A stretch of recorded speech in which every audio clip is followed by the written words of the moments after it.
surtout Isabelle pour son investissement et le lieu qui est assez magique et qui permet de montrer quand même une certaine quantité de matériel, de succéder à l'expo de Joseph Morezo qui était avant moi.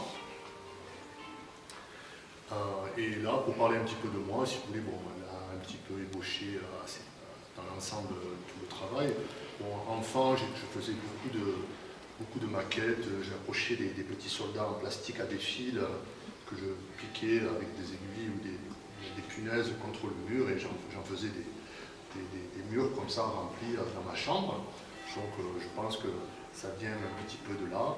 Et puis après, je dessinais beaucoup de véhicules de guerre, parce que j'aimais beaucoup ça, les films de guerre. Alors ensuite, après, bon, les études n'ont pas trop marché, donc je me suis engagé dans l'armée. Je suis parti au Liban, donc j'ai vécu 6 mois de conflit à Beyrouth.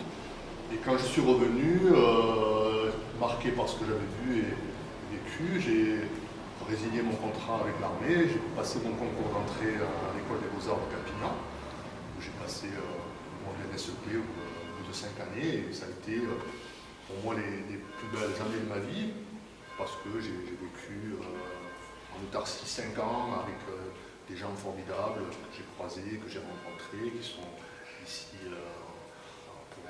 pour un certain nombre.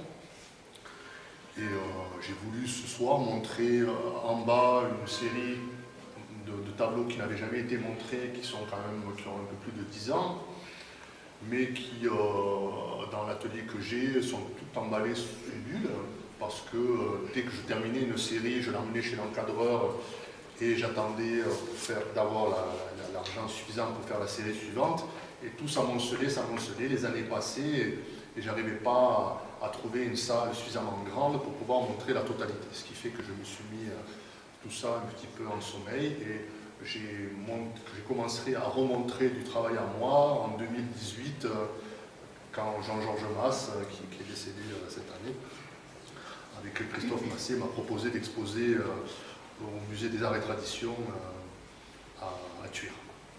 Et là, j'ai remontré un travail un tout petit peu différent qui est en haut, qui est beaucoup plus récent.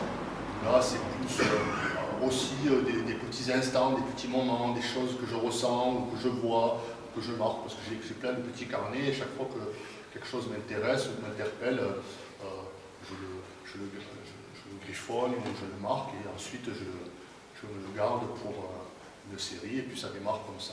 Donc le pastel sec, c'est parce que c'est pour moi la terre, donc c'est quelque chose qui est une relation de toucher qui est très particulière. La compagne peut en témoigner, puisque la maison est très souvent colorée dès que j'ai fini de travailler. Mais sinon, j'ai essayé aussi de travailler le répétitif, la série. Pour moi, c'était important. J'ai découvert ça, la série et le répétitif avec Dubuffet, et depuis, ça ne m'a jamais quitté. Je me suis toujours posé la question